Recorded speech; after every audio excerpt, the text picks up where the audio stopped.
सभी छात्रों को नमस्कार। आज की कक्षा में आप सभी का स्वागत है। मैं डॉक्टर ओम प्रकाश आर्य, असिस्टेंट प्रोफेसर, संस्कृत विभाग, महाराजा कॉलेज, वीर कुंवर सिंह विश्वविद्यालय, आरा। छात्रों, जैसा कि हम लोगों ने पिछले कई दिनों से किरातार्जुनीयम के प्रथम सर्ग का पाठ आरंभ किया है, इसके प्रथम सर्ग को हम लोग पढ़ रहे हैं। अब तक इसके 3 श्लोकों को पढ़ चुके हैं। आज हम लोग इसके चतुर्थ श्लोक का पाठ आरंभ करेंगे। तो आइए प्रथम सर्ग के चतुर्थ श्लोक को पढ़ते हैं। चतुर्थ श्लोक आप सभी के सामने उपस्थित है। पूर्व की भांति इस पद्य में भी वंशस्थ छंद है। वंशस्थ छंद का लक्षण होता है जतौ तु वंशस्थमुदीरितं जरौ, अर्थात वंशस्थ छंद के प्रत्येक चरण में जगण, तगण, जगण और रगण होता है। इस छंद के अनुसार इस पद्य का पाठ हम लोग इस तरह से करेंगे। क्रियासु युक्तैर्नृपचार चक्षुषो न वञ्चनीयाः प्रभवो नुजीविभिः अतुर्हसि क्षन्तुमसाधु साधु वा हितं मनोहारि च दुर्लभं वचः, हितं मनोहारि च दुर्लभं वचः। पुनः एक बार इसको आप लोग ध्यानपूर्वक सुने और तदनुसार पाठ करने का प्रयास करें।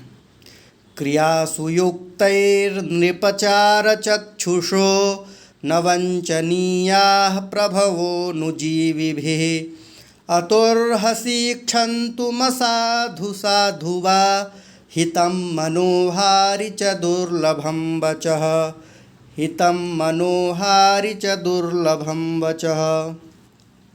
इस तरह से पाठ करेंगे।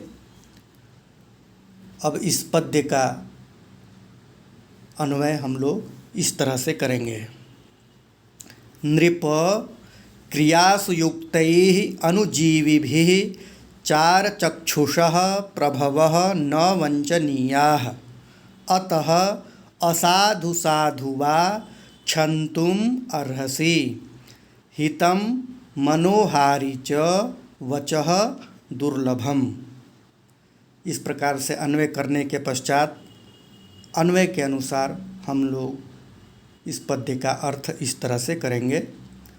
नृप, नृप पद संबोधन में यहाँ पर प्रयुक्त है।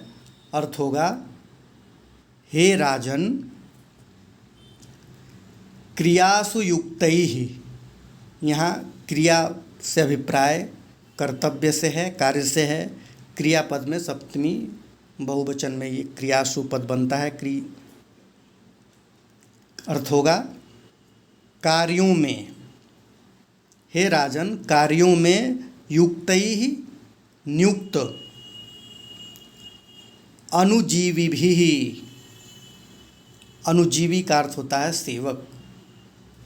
कार्य, हे राजन, कार्यों में नियुक्त सेवकों द्वारा चार चक्षुषः प्रभवः न वञ्चनीयाः। चार चक्षुष का अर्थ होता है दूत ही जिनके नेत्र हैं।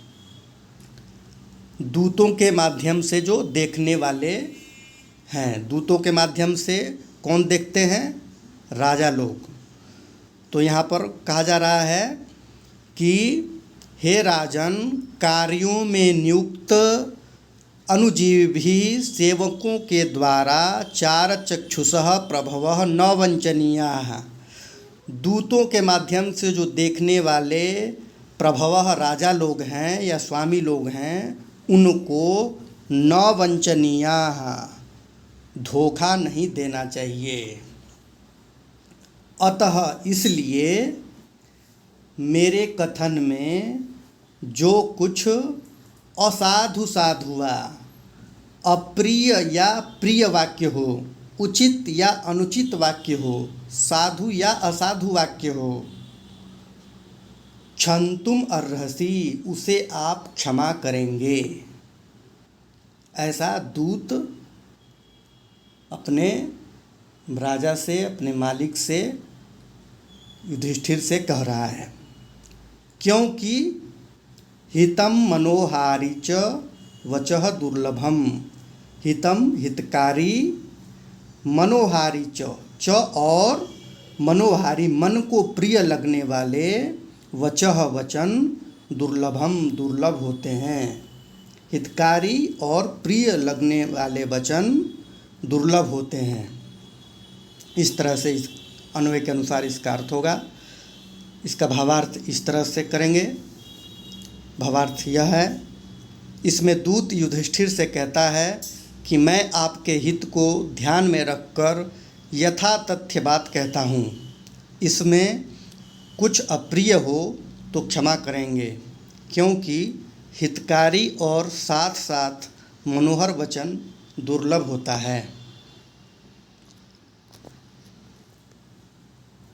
अब हम लोग इस पद्य के अंतर्गत आए हुए जो पद हैं उन पदों के प्रकृति प्रत्यय, समास आदि विग्रह के बारे में थोड़ा सा ध्यान आकर्षित आप सभी का करूँगा।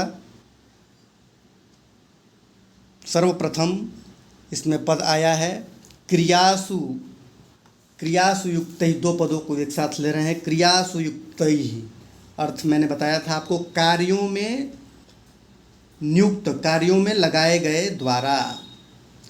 यह पद अनुजीवी भी, युक्त ही पद अनुजीवी भी का विशेषण है। क्रिया के लिए मैंने बताया था, क्रिया से अभिप्राय यहाँ कर्तव्य से है। क्रियापद का सप्तमी बहुवचन में क्रियासु पद बनता है। युक्त ही पद युज धातु से कतः प्रत्यय करके तृतीया बहुवचन में युक्त ही पद बनता है। नृप संबोधन पद है जिसका अर्थ होता है हे राजन। चार चक्षुषः, चार चक्षुषः का अर्थ है दूत ही जिनके नेत्र हैं, दूतों के माध्यम से देखने वाले। यह पद प्रभवः का विशेषण है। इसका संस्कृत में विग्रह इस तरह से होगा, चरन्ति इति चराः, चराः एव चाराः, चाराः एव चक्षुंसि येषां ते चार चक्षुषः। बहुब्रीहि समास। चरः पद चर धातु से अच प्रत्यय करने पर बनता है। चारः और चर से अण स्वार्थ में करेंगे तो चार पद निष्पन्न होगा। न वंचनीयाः, धोखा देने योग्य नहीं हैं, ठगे नहीं जाने चाहिए। प्रभव के लिए यह पद आया है, अर्थात राजा लोगों को धोखा नहीं देना चाहिए, ठगना नहीं चाहिए। वंच धातु से णिच प्रत्यय और अनियर प्रत्यय कर्म में करेंगे तो यह वंचनीय पद बनेगा। प्रभवः पद का अर्थ है स्वामी लोग, राजा लोग। प्रभु पद का प्रथमा बहुवचन में प्रभवः पद निष्पन्न होता है, बनता है। प्रभवन्ति इति प्रभवः, प्र उपसर्ग पूर्वक भू धातु से दु प्रत्यय कर्ता के अर्थ में करते हैं। अतः यह अव्यय पद है। एतत् से पंचमी विभक्ति में तस् प्रत्यय, तसिल प्रत्यय करके इस पद को बनाया जाता है। अतः इस कारण अर्हसि योग्य है या योग्य हो, समर्थ हो। अर्ह धातु से लट लकार मध्यम पुरुष एक वचन में। क्षंतुम क्षमा करने के लिए, क्षम धातु से तुमुन प्रत्यय करके क्षंतुम पद निष्पन्न होता है। असाधु साधुआ यह अगला पद है। अर्थ है अप्रिय या प्रिय, उचित या अनुचित। हितम हितकारी, कल्याणकारी यह पद वचः का विशेषण है। मनोहारी, मनोहर, प्रिय, मनोरम यह भी पद वचः का विशेषण है। मनोहर्तुम शीलम अस्य इति, इस तरह से इसका विग्रह होगा। मनस पद उपपद में रहते हुए ह्री धातु से णिनी प्रत्यय करके नपुंसकलिंग एक वचन का यह रूप मनोहारी पद है। दुर्लभम का अर्थ है दुर्लभ, कठिनाई से प्राप्त। दुखेन लभ्यते इति दुर्लभम, ये उपपद तत्पुरुष समास यहाँ पर हुआ। दुर उपपद में रहते हुए लभ धातु से खल प्रत्यय करके यह पद बनता है। हितम मनोहारी च दुर्लभम वचः, हितकारी और मन को प्रिय लगने वाला वचन दुर्लभ होता है। यह इस पूरे वाक्य का अर्थ होता है। अब इसमें जो ये अंतिम लाइन है, हितम मनोहारी च दुर्लभम वचः, यह एक सूक्ति है। लगभग इसी तरह से, इसी अर्थ से मिलते जुलता ये एक और कुछ और सूक्तियाँ हैं जो है, नहि प्रियम प्रवक्तुमिच्छन्ति मृषा हितैषिणः। हितैषिणः, हितैषी लोग झूठ और प्रिय वचन बोलने वाले नहीं होते। ये उस हितम मनोहारी च दुर्लभम वचः, इसी से मिलता जुलता अर्थ इसका भी है।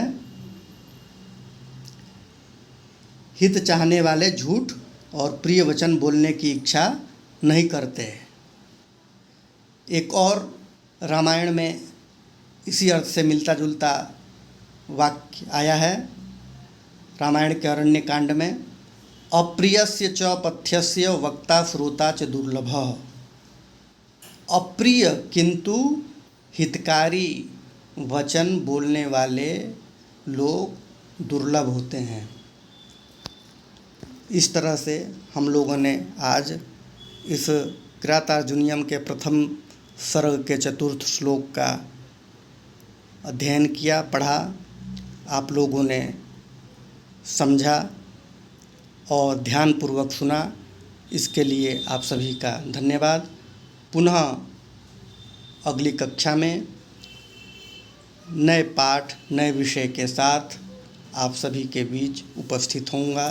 तब तक के लिए पुनः आप सभी का धन्यवाद।